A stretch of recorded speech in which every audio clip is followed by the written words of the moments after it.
天津卫视大型情感节目《爱情保卫战》。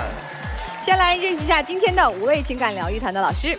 Hello， 大家好，我是周小鹏。好的爱情需要用心经营，用心爱情才能长久。大家好，我是李阳。从来都没有绝对正确的选择，是因为努力才让选择变得正确。大家好，我是严品红。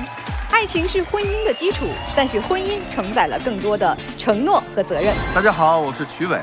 婚姻啊，就像爬山，重要的不是到达山顶，而是沿途的风景。Hello， 大家好，我是心理咨询师西大。幸福是一种能力，爱需要用心学习。好，那接下来呢，让我们看一看今天的嘉宾遇到了怎样的困惑，请开门。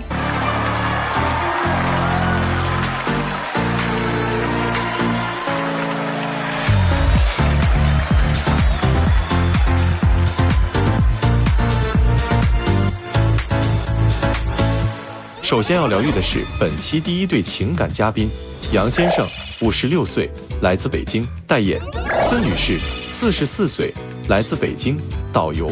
他们究竟遇到了怎样的情感困惑？你们的感情遇到了什么问题？他比我大12岁，更年期了，在家我俩无法沟通，点火就着，脾气还特别暴，还很自私。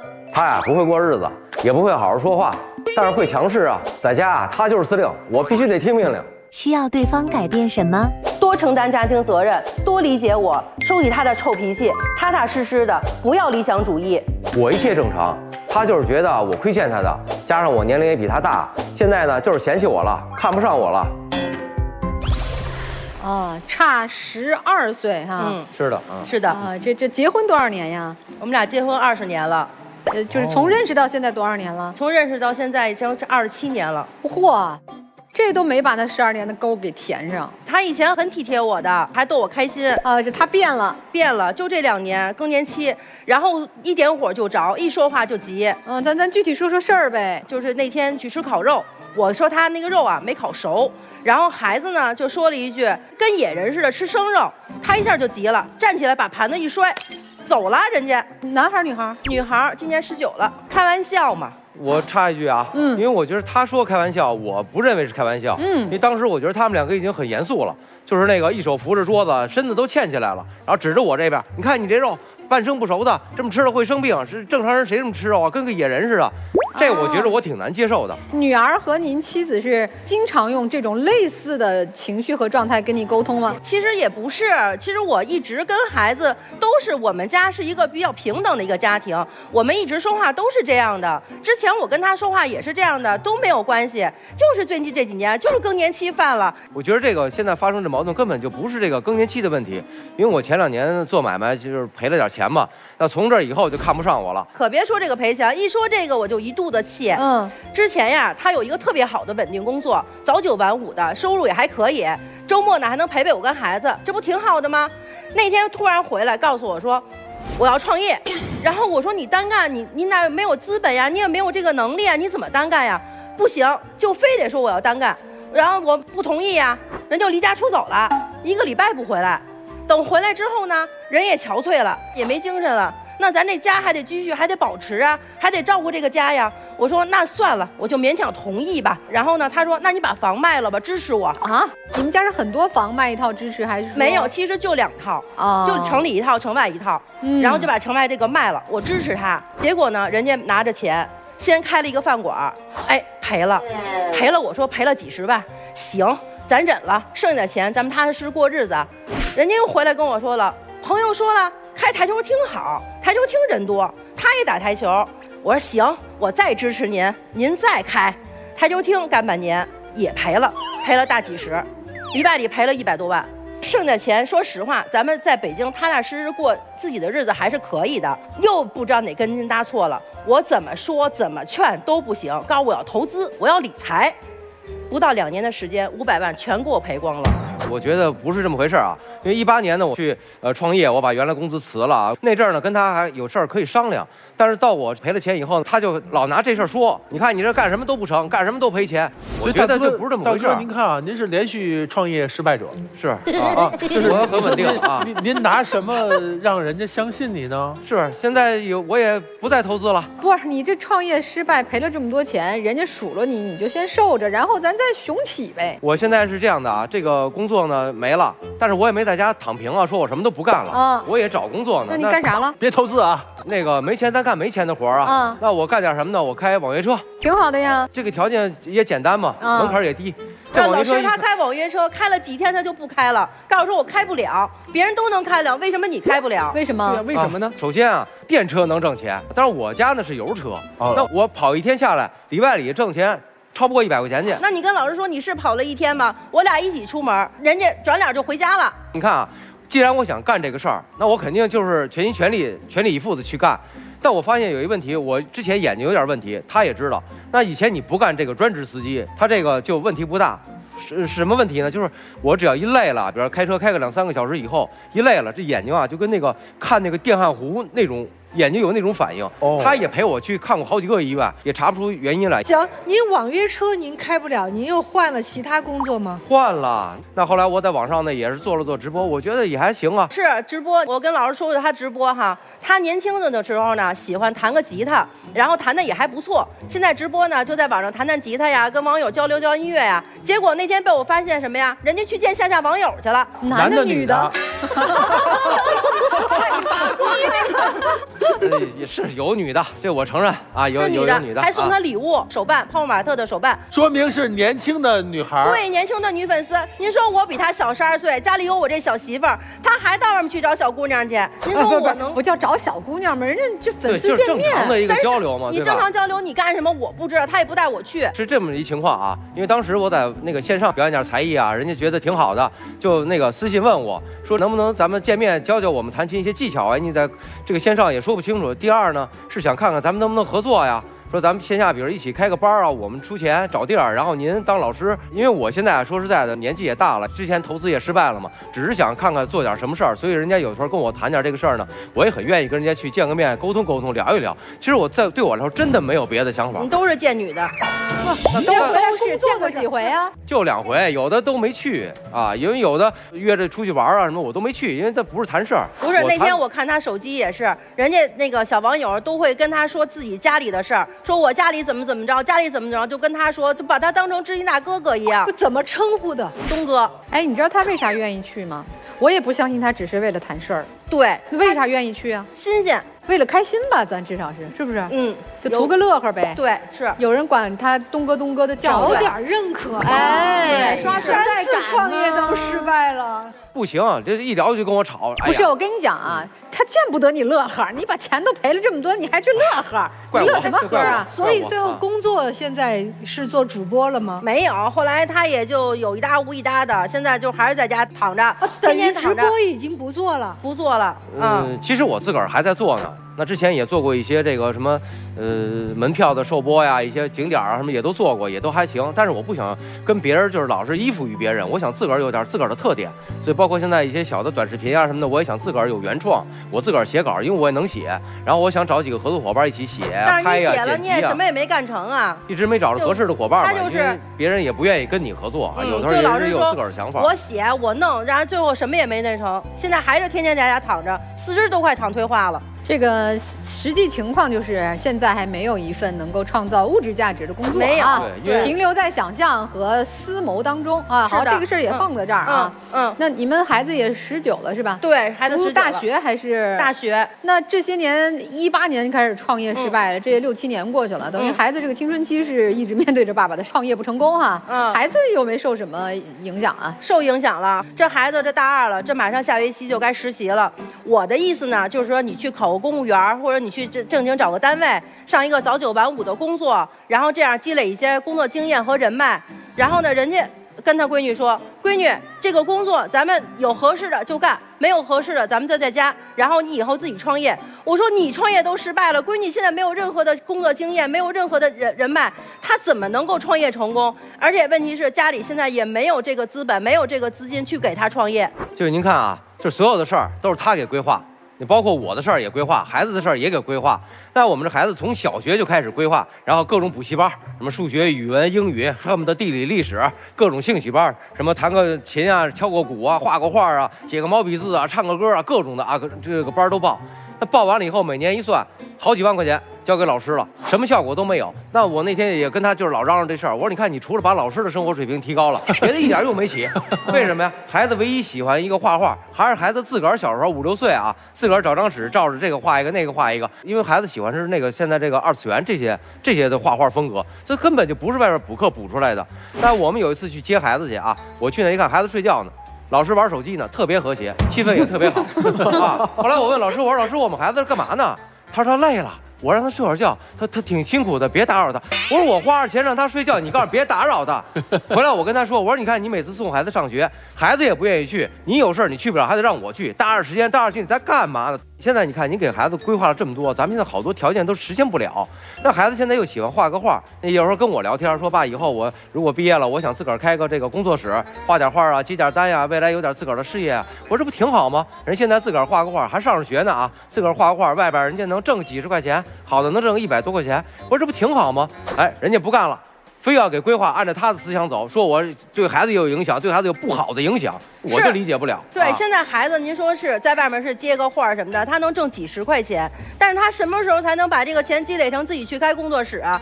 不是，孩子本专业是什么？他对本专业感兴趣吗？很专业，他学的就是动漫专业。所以我也是希望孩子以后能走这条路，他喜欢这个东西哟。分歧的点不在于就是从事的行业，而在于方式到底创业还是去打工。对，我的意思就是他先正经的先找个工作去上班。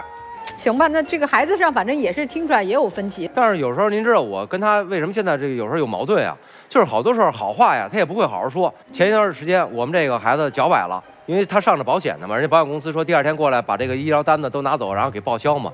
然后他就给我安排一活，我有事儿，你第2天把这个单子给这个保险员，人家拿走了。我说行。结果呢，第2天我给他发短信，我说人家来了，那个这个保险单子你放哪儿了？我交给人好拿回去啊。人家给我回一短信，我给你安排点事儿，什么也干不好，我说的什么话也不当回事儿。干点什么也干不了，人家给我回一短信这个。我头天晚上我把那个单子放在鞋柜上，我回去的时候已经很晚了，他已经睡了。那我不能说把他叫起来，我跟你说一下啊，单子在鞋柜上呢，我只能是放在鞋柜上，然后给你发个信息跟你说一下。我确实没看见，这是怪我。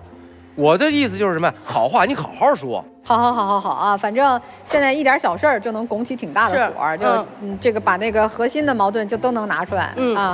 这个丈夫就觉得。他对我这样，就是因为我没赚着钱，赔钱了，就是这么回事啊！所以看我怎么都不顺眼。对，没错。连带着女儿都说我吃饭像个野人，是心里极不爽。没错。太太就觉得你这就是一沾火就着，是啊，加上你又投资失败，我就看你确实也不顺眼。还有什么其他解决不了的小事儿？再给你们机会说1、2件。再跟老师们说一个，就是我父母呢双都得了癌症，我母亲呢是淋巴癌，我父亲是膀胱癌。我每天都得照顾他们，带他们去看病，他一点都不管我。我自己也有病，我每天我自己看完病，我还得带父母去看病，然后孩子有时候还有病，我白天还要去做兼职，我特别累。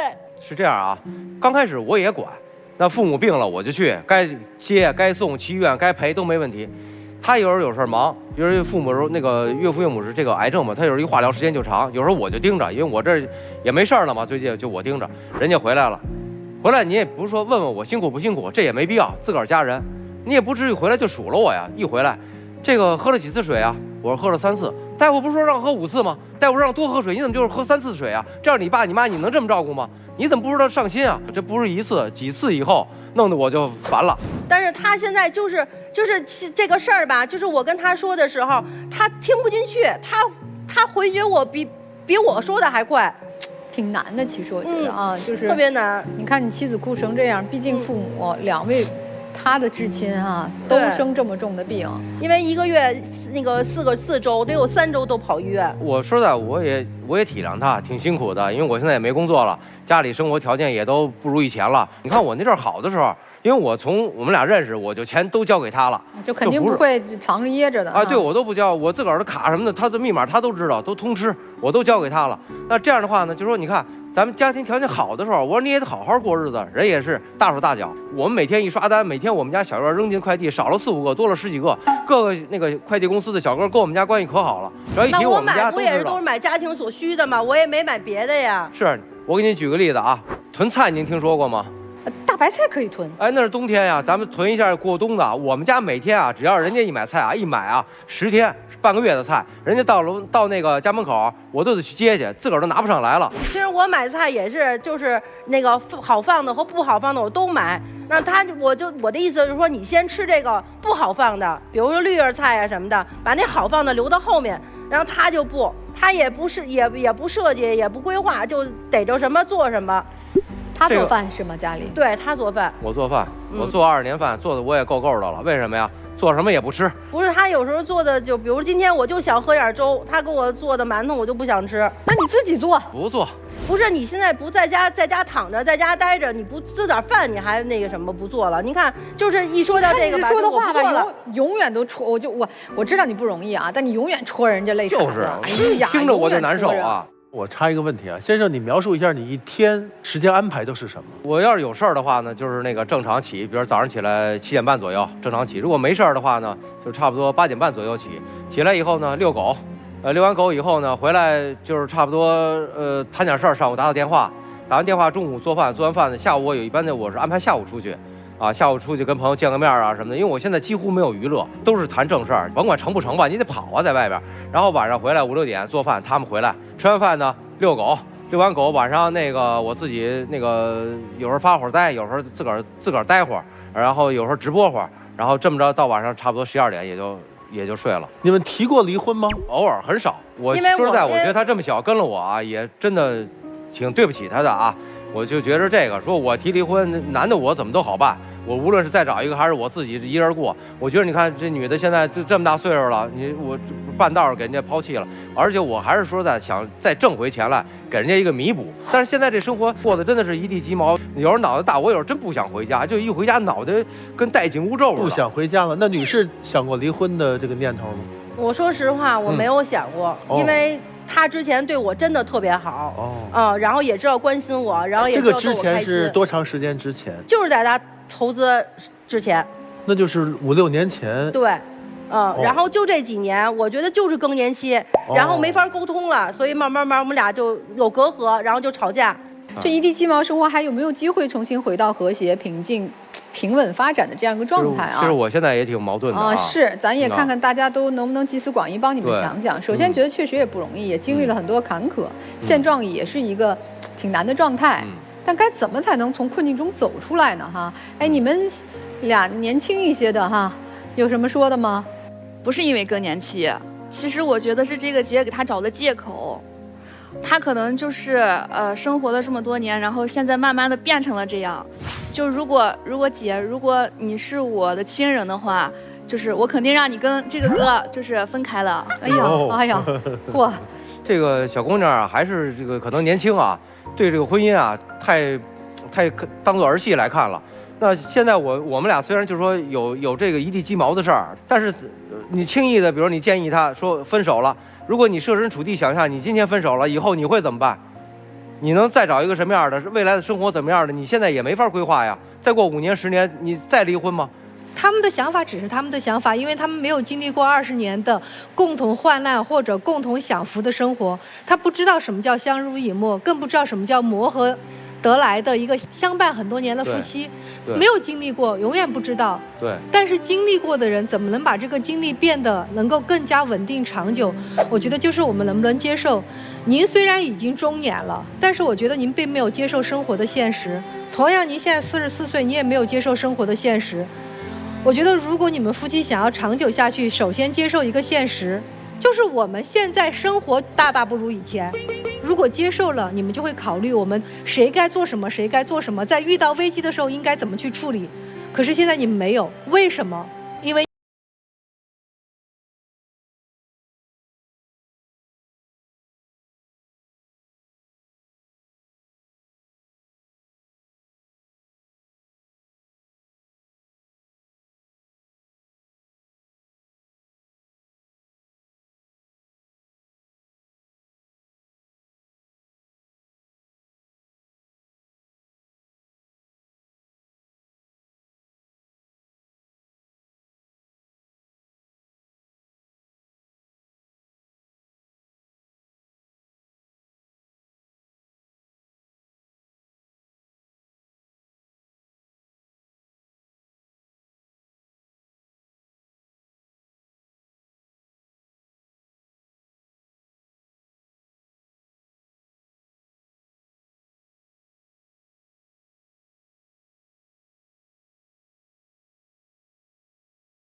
当你们能接受清苦生活的时候，我觉得你们才有反弹的机会，否则的话，永无翻身的时机。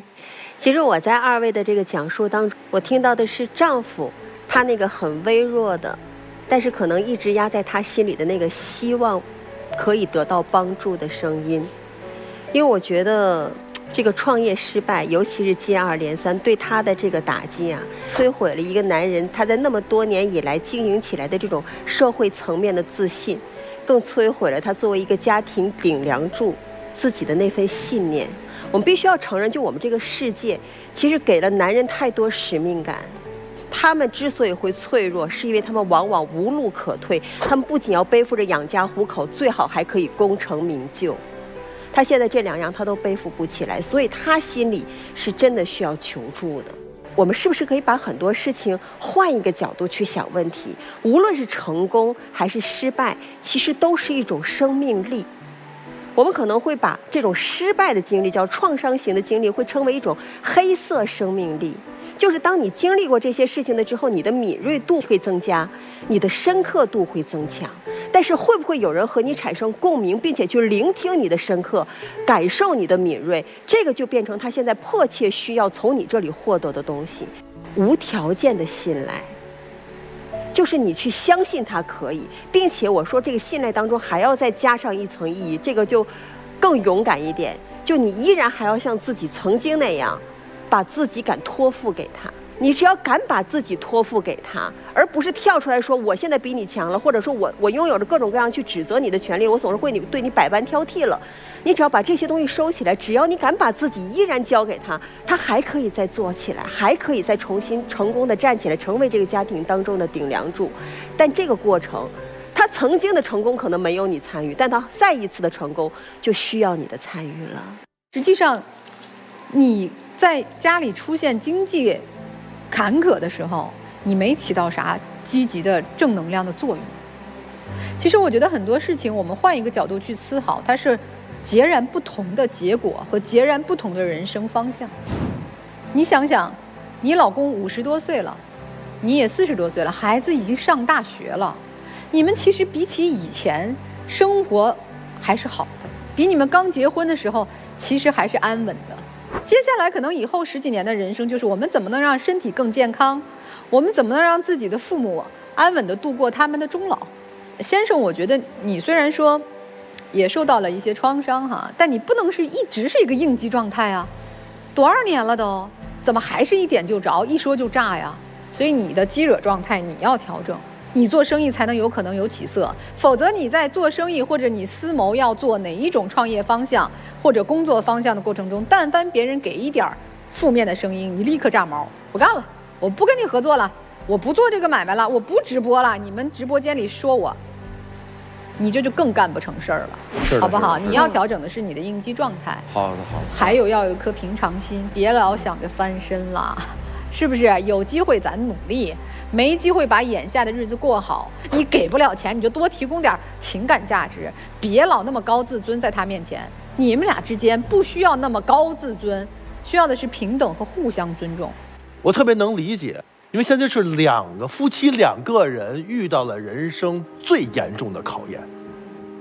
但是可惜的是，两个人没有合在一起啊，没有共同去帮对方去做点什么，反而就是自己解决自己的事儿，但是自己的事儿都解决得很吃力、很痛苦，都想再求助，但都不愿意跟对方说你来帮我，行吗？都不愿意说我谢谢你没有离开我，我需要你的帮助，聊聊吧。大哥现在最需要的是一个转化，价值转化。你现在价值是什么？如果说你的事业价值现在已经是低谷了，我们转化一个，你的丈夫价值是什么？照顾好家。如果你能帮你的妻子去分担父母这方面给的压力，那他就可以把这时间干嘛？拿出去工作，安心的工作，开心的工作。哎，你们家庭价值就产生了，他就能为你们这个家挣到更多的钱。难道这不是你的再一次创业吗？所以你帮他分担好家里，那他就能更好的去工作。包括让女儿去创业，其实也是在尽你的一份心愿嘛。那创业，年轻人为什么不能出来就创业呢？为什么不能呢？我身边这位西大老师就是创业了很多年，很成功啊。所以说，条条大路都可以通罗马，只要孩子喜欢。啊，老人创业失败了，孩子就会失败吗？那可未必。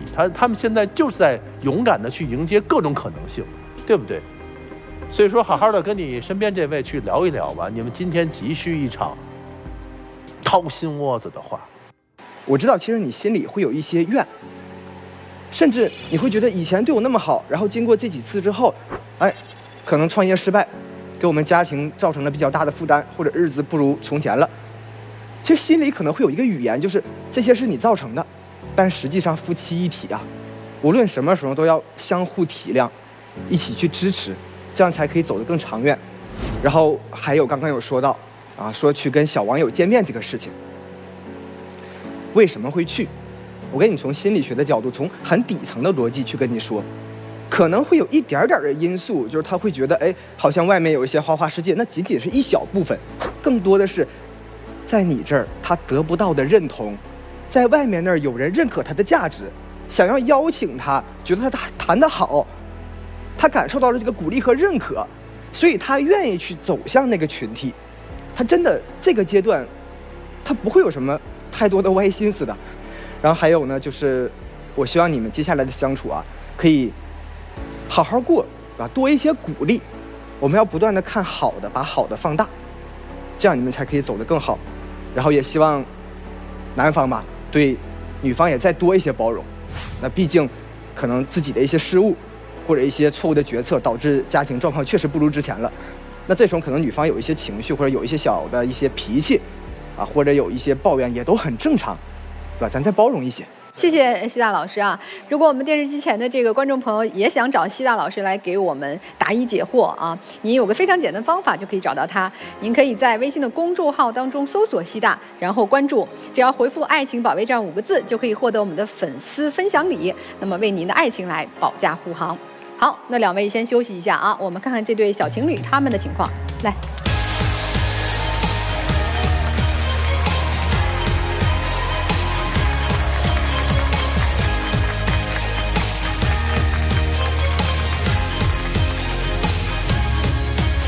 本期第二对情感嘉宾张先生，25岁，来自湖北；职员赵女士，26岁，来自甘肃；音乐老师。那么，他们又遇到了怎样的情感困惑？你怎么形容你们这段感情？跟他谈恋爱就像往沙漠里倒一杯水，刚开始有一点点反馈，之后就啥也不是。你们的感情遇到什么问题？他是那种爱无能的体质，除了私奔来找我，没做过一件爱我的事儿，而且还特别喜欢看别的小姐姐。他是个吵架冠军，又能哭又能闹的，还特别爱道德绑架我。你上节目的目的是什么？我来这儿是想知道他是没有能力爱任何一个人，还是只是不爱我。哎呀，我知道男生肯定要解释我爱你呀，是吧？我怎么可能不爱他呢？我平时为他做的事还少吗？女生就说。我感觉不到你爱我呀，是，哎，所以咱还得慢慢讲，到底爱不爱，我们且听听你们的说法啊。来吧，我们两个是打游戏认识的，然后我们俩刚认识的时候都是处于一个刚分手的状态，他追的我，我在河北廊坊，他在湖北，我们两个离得非常远。然后我们两个网恋了半年，后来吧就决定他去找我，他是放弃了自己的工作，来到我的城市了。然后他能把我们俩感情之中非常浪漫的事情变成这个一件矛盾，我就觉得他根本就不会谈恋爱。你举个例子，怎么就把浪漫变成了矛盾？他当时放弃了自己的工作，然后来廊坊找我了，这是我们双方的决定。他之前的工作是那个炸鸡店的店长，可能一个月挣8、9千，然后他来到我的城市以后，成为了一个公司职员，一个月就挣5、6千。我之前那个老板呢，跟我关系特别好，我们一起把那个店做得特别好。就比如说平时啊，就是外卖什么的，一天好几百单，然后我们就是说一起投入开分店，然后我爸妈也把钱给我准备好了。但是因为他，我就闹得不愉快，然后我从那么远跑过来，我平时就跟他抱怨几句都不行。人家抱怨是抱怨1、2次，你抱怨了1、2次吗？人家开了9家店，他跟我抱怨了9次。抱怨啥？就说自己错过了一个人脉。这本来是我一个很好的机会，我不能跟他抱怨一下吗？不是，那你就选择那个机会去就得了吗？这有什么好抱怨的呢？就是比如说我看到人家发的朋友圈，我就跟他抱怨一下，我说，哎呀，我错失了一个这么好的机会，就简单说一下嘛，都不可以。我是过来找的时候，跟我爸妈都闹翻了。我跟你讲啊，这男孩内在就是觉得亏了。实际点啊，不光他遗憾，我觉得女生其实也有点遗憾。是，那这件事你的结论是他爱你还是不爱你啊？我给他找的借口是他可能不会爱人啊。那这件事结果。男孩，你是爱他还是不爱他？你觉得这个表现？我怎么可能不爱他呢？我不爱他，我为他跑这么远跑过来。他还是说爱啊？行，这件事他认为还是爱你的。好，再说下一件事情。他平时喜欢看美女，在所有的社交软件上，主要我平时看一下怎么了吗？我不是说你不能看，但是你10个视频里有9个都是，这过分了吧？没有你说的那么夸张啊。怎么没有那么夸张？他看的是什么类型的？就是那种腿细腰细，穿的特别凉快，就是那种体重不过100的小姐姐。然后我个人体重是140斤，之前我就很自卑，非常的焦虑。有啥自卑的？我说了嘛，你这样就挺好的嘛。你嘴上是这么说的，你看的时候你都不背着我，当着不是挺好吗？我觉得他当着看就是对我有意见。哦，你觉得他当着你的面看是在攻击你，对你有意见？意思是你看你不如别人好看？是，我都没有这个意思。我也那我在你旁边，你为啥还要看别人？为什么？然后我就为了他开始减肥，我节食减肥，减了20斤。减肥我也是心疼他，我一直说他这样本来就挺好的，不用减肥，不用减肥。心疼我？你看美女，当着我面看，心疼我。你减肥搞得自己身体都不好了，不是为了你好吗？不是我是觉得姑娘你就让她看呗，唱歌跳舞也是我的专业呀，我又不是不会，你干嘛？她看是看，她不是没跟别人怎么吗？不就还主要是在你旁边吗？你的委屈不是因为她看了，而是你自己本身对自己的身材可能就没那么满意，所以你觉得她在羞辱你。是，所以根儿不在她那儿，她那儿有原因，但更重要的是在你这儿不够自信是吧？你也不是为了她减肥，你是为了让自己可以更满意自己才做的减肥。我觉得这块可以跳过去，接着往下讲。那个之前上一个520的时候，他说想跟我一起过，因为是我们之间的第一个520。但是那天不是休息日，然后他要上班。中午的时候，我想着我下班了，我去找他，我们一起吃个饭吧。然后他也让我过去，然后我就过去了。我等他一直等到下午2点钟，因为我那段时间在减肥，在节食，然后加上我贫血，我就很晕。然后他下来跟我说：“你先回去吧，我不能跟你吃饭了。”他让我自己打车回，他就上去了。我自己在马路边打车。我当时不是上班吗？我不是让你先回去了吗？那我是不是头晕？然后你让我打车回，我是不是打不了？那我后来不是请假送你了吗？你就请了1个小时啊。然后他打车给我送回去了，他在路上就吊着个脸，然后说自己扣了多少钱，一直不高兴，我又很难受，然后我就感觉很委屈。回去以后他给我放到那儿，然后他就要走。我说我这么难受，时间就短吗？我不是你到家了啥也有，那我这么难受，你就不能请假照顾我吗？我是不是跟你这么说的？然后他说不行，他一定要去工作。然后我晕倒了，他把我扶起来放到床上，然后他就去上班了，他根本就没管我，他连杯水都没给我倒。那我是不是晚上回来给你道歉了？我用得着你晚上回来给我道歉吗？那我不是也是为了我们俩更好的生活吗？你现在都不让他好好生活，还为了未来的好好生活呀？那我不挣钱，我们怎么生活呀？他到现在都不觉得自己错了。他还真是不觉得自己错。他好像真没有。他就是没觉得。他来到你这个城市，应该是算人生地不熟是吧？是。那他自己这个社交方面啊，交朋友方面，他有顺利的过渡吗？他没有社交，他现在没社交啊？对，他每天就在家里，然后除了上班以外，他就每天在家里打游戏。但是有一天晚上，我准备去上厕所，然后他手机响了，我拿起来看了一眼，是一个女生给他发的消息，他们俩每天都有聊天，然后那个女生晚上跟他说晚安，早上跟他说早安，跟他分享生活，说自己今天吃的啥，今天看的什么电影，自己每天的穿搭是什么，都给他拍照分享。嚯，那发照片分享他的那个外形是刷视频的那类吗？他不拍脸，他就只拍自己的穿搭。哦，那女孩不拍脸啊？是。当心是不是骗子？见过面吗？那是我在家时候的朋友。最主要的是这条聊天记录第2天没了，就是他跟那个女生聊的所有的聊天记录都没了。那我删了不也正常吗？你为什么要删了？你咋啥都正常？不是因为不是因为他平时本来就又爱吵又爱闹的，一有事了就哭。哎，男生，我不想跟他造成更大的矛盾。我问你个问题啊，你觉得正常？那我不做评判啊。但是你女朋友觉得不正常，这怎么办？那我不是直接把所有女性好友全删掉了，就是从根源上解决问题了吗？啊，你就服从于他是吧？只要他觉得不正常，你就把它调整成他认为的正常。对。你觉得删了就完了吗？我根本没让他删，我让他给那个女生打电话。他说那个女生知道他有女朋友，因为当时我们俩没有在朋友圈公开过。我觉得人家就是不知道他有女朋友，才老给他发这些。我跟人家说过了，我有女朋友。那我让你给他打电话，你为什么他没接你就把他删了？我是不是当着你的面打了吗？人家没有接。那他没有接，他第2天会给你回过来的，你连当面对质都不敢，而且他连他表妹都删了，给我扣上了一个大帽子，就是我不讲道理，而且我小心眼儿。但是没有，我觉得正常的社交是可以的，但是我绝对没有那种天天跟我分享生活的男性朋友。他天天也是跟各种男生聊天，也不少。但是我不能给你看吗？有同事还有朋友。你是给我看，那我不让你跟他们聊，你怎么还聊呢？你聊的你都删了，我为啥不能跟他们正常社交？我跟那个工作上的朋友就只聊工作，然后生活上的朋友就只聊生活，但是绝对没有分享生活。比如说打游戏的朋友，我就只聊游戏，分得很清楚，而且都能给他看。那这都是聊天，那现实生活呢？你们会比如一起出门去结交朋友吗？不会。他只喜欢沉浸在自己的世界里，他平时就在家里打游戏，零社交。然后我有朋友，因为我之前是小学老师，然后现在给我调到高中去了，我压力比较大。然后我朋友有时候会叫我出去喝酒。他以前啊，就是在学校的时候，他晚上他跟我说他去开会，然后我看10点多了嘛，太晚了，然后我就去接他。我到他学校，然后学校灯都黑了，然后给他打电话，打了好多电话都没人接。打了7、8个的时候，就一个男的接了电话，说他们在哪个酒吧，就是他骗我，然后跑去跟别的男的跑去喝酒。这件事情我不是跟你道过歉了吗？而且后来我去的时候，是不是都跟你报备了？怎么还是一个男孩接的你的男朋友的电话呢？因为我去洗手间了，所以他帮我接了一下。他咋敢接你电话呢？他凭什么以什么身份帮你接了电话呢？我也不知道，他们都是我同事叫过来的。就正常哪个女孩天天是不是晚上10点过后跑去？我没有天天吧，跑去喝酒。那你要是担心有异性，我让你陪我去，你为什么不去？我就不喜欢喝酒，喝酒是什么正经事吗？你可以不喝，你可以陪我去，就像你打游戏，我有拒绝过你吗？那打游戏跟喝酒能一样吗？什么好人天天晚上跑出去喝酒？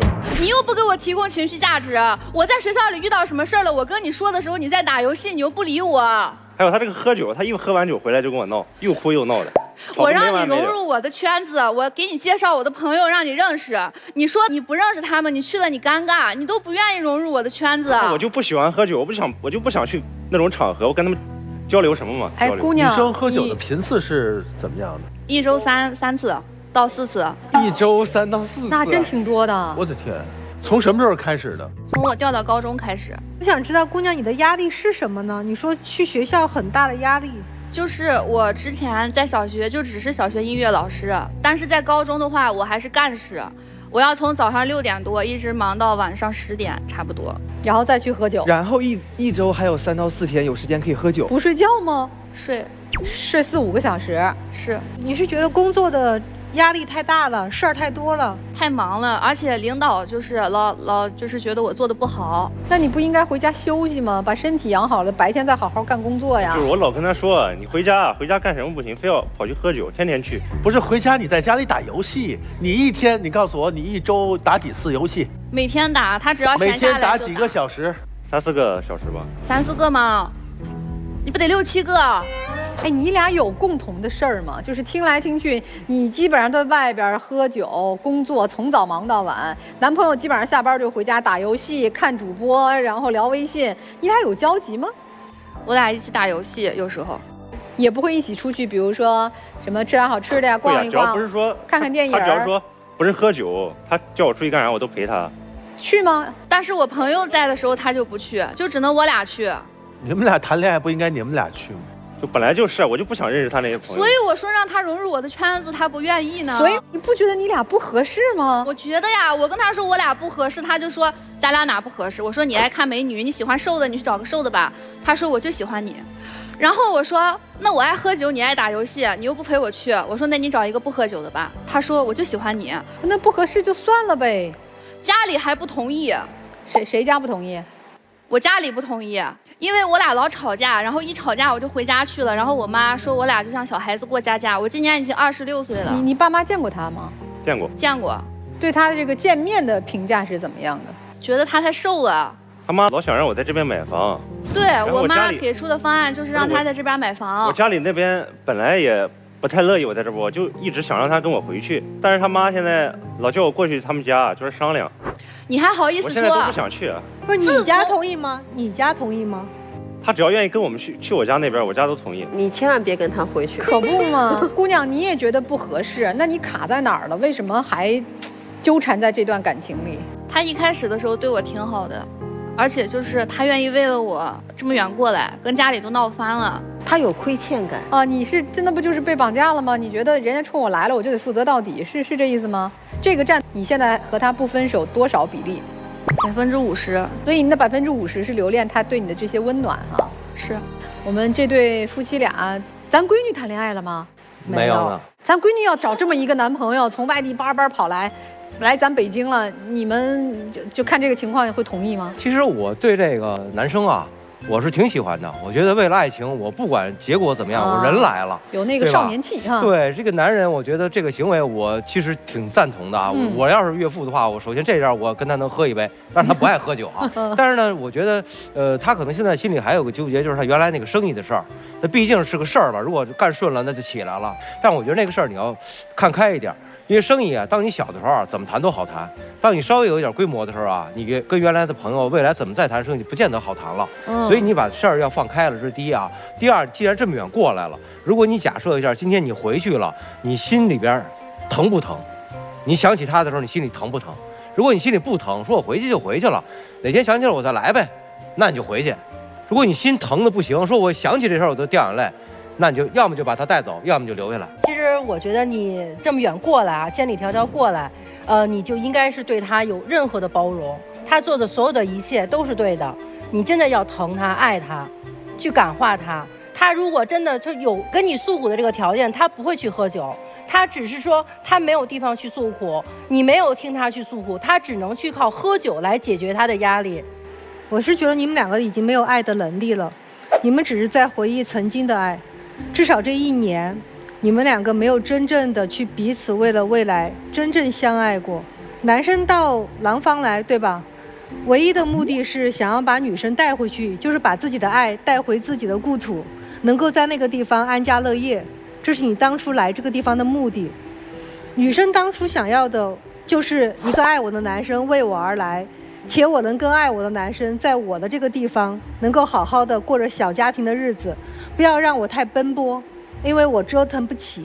你们两个最初爱的目的都是这样的，也就是各自为各自在做打算，因为你们并没有真正能够经营异地恋且如何在哪一个城市生活的能力。你们各自都想回到自己的家乡，是因为各自的家乡让你们更有舒适感。就像男生说的那句话一样的，我时不常的就会翻起我过去的老板的朋友圈。我为什么会时不时的去看一下？因为我怀念当初那个意气风发的我自己，我想象的是，如果我这1年没有走掉的话，我也许跟他能够共同打拼天下。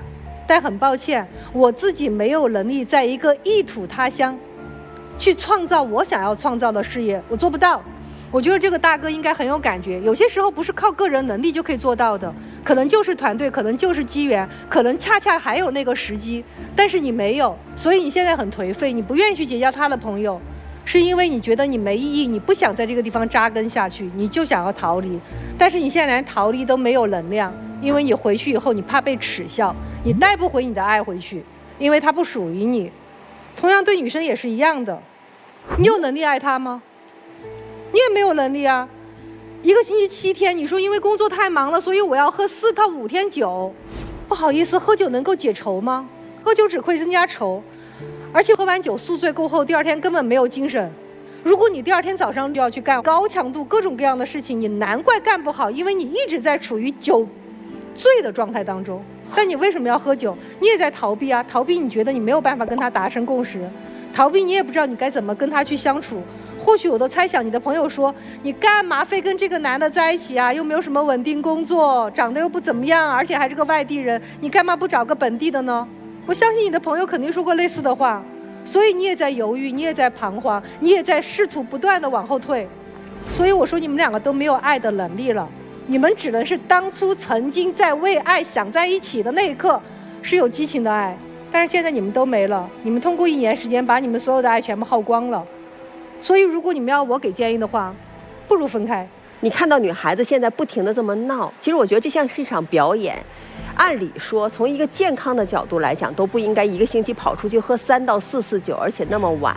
他这种表演或者这种看起来很作的程度，不是为了让你看到他需求，他想让你足够更加重视他，很隆重地重视到他的需求。你不仅没有给到他这种情绪价值，而且你也没给到他要的那种程度，很隆重的那种程度，独一无二的那种程度，捧在手心里好好呵护那种程度，你都没给。他不想给，因为他认为这个东西不健康。如果你也认为你选择的方式是不健康的，也许你们可以用更健康的方式，比如说，我就想宣泄我的压力，我可以健身，我会唱歌，我是个音乐老师，我可以大声的唱歌。那个晚上在校园里相对来说安全，我可以找到其他方式，比如找个地方跳跳舞，找一个空白的教室跳跳舞，都可以从体能上的消耗，让你觉得你的压力有缓释。为什么一定要用他不喜欢的方式去刺激他？所以到最后不是他爱无能，你和他是半斤八两呀。就如果你们非要说你们是有爱的，为了爱而奔赴到异地，为了爱而守候，或者是承受很多痛苦，希望改变，如果非要这样说的话呢，我也不否认哈。但我觉得你们所谓的爱是虚幻的，是建立在因为彼此不了解，网恋时候的新鲜好奇，或者在网络层面你们认为是美好的交流、欣赏、互动，奔现了。就网友奔现之后，可能容颜没有失望，但是内在其实是一再失望的。他真的是不合适。一个是特别宅，沉浸在自己内心世界很自我的男生，他是那种很典型的宅男。就我们看到好多这种男生就不需要出门，我的社交，我的喜怒哀乐在网上就可以实现。而你是一个需要别人关注，需要人和人之间互动，人和人之间分享，需要活生生的去一起做个事情的姑娘。虽然我觉得天天去酒吧不见得是一件好事儿，或者说一定不是一件好事儿，但是你是一个喜欢去与外界有强链接的人，你俩从这一点上就不合适嘛。我不否认你们曾经的付出，但我就是看到了一个词，不合适。所以咱们共同上了这条船了，也都是带着信念来的。这船不能够一起迎风破浪了哈，那咱就回到自己的陆地上吧。下次有机会看到适合自己的，咱再共同建造一艘漂漂亮亮的，大家在一起划桨向前行的船，就挺好的。我是建议你们分开啊，两个孩子也没有什么大的问题，也都很坚定很勇敢，但不要再消耗自己的青春了。两个人在一起合适不合适，有时候很难通过性格差异来去决定。性格很互补的两个人在一起，如果能够志同道合，真正的有良好的沟通，那也在一起很幸福。你们俩性格明显是两类，男生比较内向，内心世界其实很丰富，但不愿意太多的去表达。女生，你去酒吧喝酒是喜欢那儿的氛围，还是喜欢那儿的人？喜欢跟那些朋友待着。对，待着你觉得是一种休息，对不对？是。他在家里同样自己跟自己在一个世界里，他也是休息。他去到你那个圈子里，他会觉得很累。所以说但你在那个圈子里是得到一个。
这儿呢，看了你们的事情，包括结合过往的很多案例，我现在其实有一个好消息和一个坏消息。好消息是我对你们是有信心的，而且我在你们身上看到了愿意为彼此做出努力。其实坏消息也没有很坏，坏消息是你们的努力不在一个方向，是有偏差的。就好像你们现在虽然在一个城市，但是各过各的，但是你们还愿意在一起。然后当有问到男生爱不爱的时候，男方的一个语言模式是爱加上一个理由，就是我当然爱呀，怎么可能不爱呢？我不爱，我不可能那么大老远跑过来等等。我们从你的潜意识角度来说，已经反映出了你本人，男方本人对这个爱也产生了怀疑。你这个理由不光是说给对方听的，你也是说给自己听的。然后女方呢，其实呢，她为你付出了很多，你也知道，包括你想让他融入你的朋友圈子，我知道你也有很好心的成分，是想着他一个人从外面过来，可能没有自己的朋友圈子或者什么的，你很想让他和你融入的更紧密一些，也有一些新的朋友。但是其实呢，对他来说是一种负担。然后对此，你们可能都没有好好的心平气和的去沟通。然后还有想跟你们说的是呢，就是这个事儿啊，咱要分开看。比如说520那天，咱还是说具体的事情。520那天，你去等他，可能感受是很不好的，但是他后面其实会请假出来，这个事情其实说明了他的态度。但是我知道你的点在哪里，你的点在于，你出来了是好事儿，你送我回去是好事儿，但是你过程中，你送我的这个过程，你拉这个脸，你不耐烦，这是我不想看到的。我希望看到的是这1个小时。520白天在你工作的时候，你能陪我这1个小时，我们是开开心心的，那就足够了，那也很好，没有辜负我去了这一趟。把事情都拆分开去看，不要带着愧疚去照顾彼此，也不要带着愧疚去生活。好，谢谢西大老师。如果电视机前观众朋友也想请西大老师呢给您解答情感困惑，有一个非常方便的方法啊，您就在我们的微信公众号搜索西大，关注，然后呢，您只需要回复"爱情保卫战"5个字，就会获得粉丝的专享礼，来为您的爱情保驾护航。好，那我们请两组嘉宾都回到我们的门后啊，看看你们最终的选择是怎样的，请回。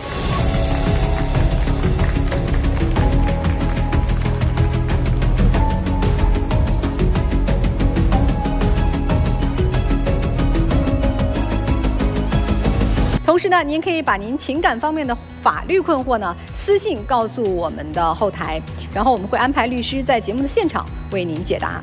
收看节目的完整视频可以登录我们的优酷视频和腾讯视频。好，看看我们第一组嘉宾他们的选择会是怎样的呢？请开门。肯定出来了啊！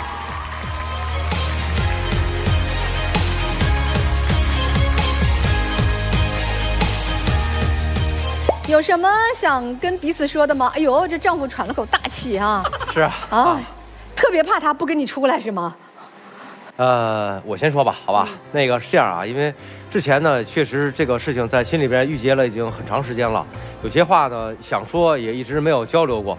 那今天呢，我们有幸呢也来到这个爱情保卫战咱们这个节目啊，几位导师帮我们做这个点评也好，点播也好，其实也是打开了我一些心结啊。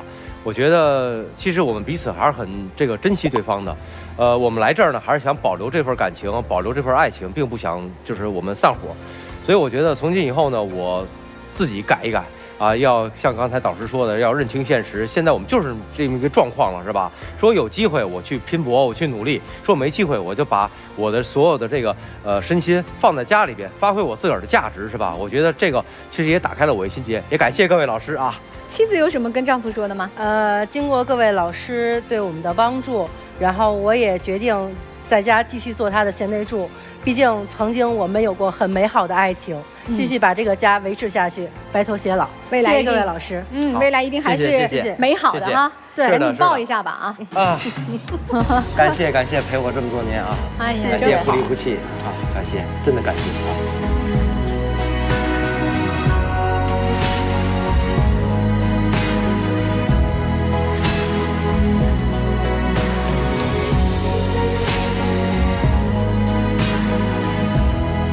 回家继续抱吧。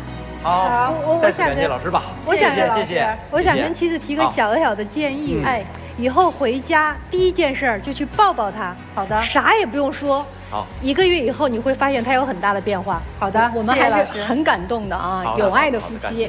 希望你们能克服所有的困难。好的，幸福快乐。谢谢。好，再见，再见啊。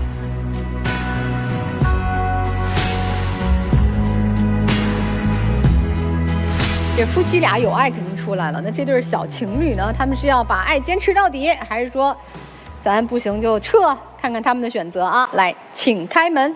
我觉得能出来吧。我觉得不能出来了吧？于老师觉得，因为他们都没有力量了。不出来也是好事，不出来挺好的。其实年轻早点做决定是好事，要不然太消耗哈。对，行吧，也祝他们各自找到自己的幸福。感谢我们5位老师的分享，也感谢电视机前的观众朋友的收看。我们下次节目再会。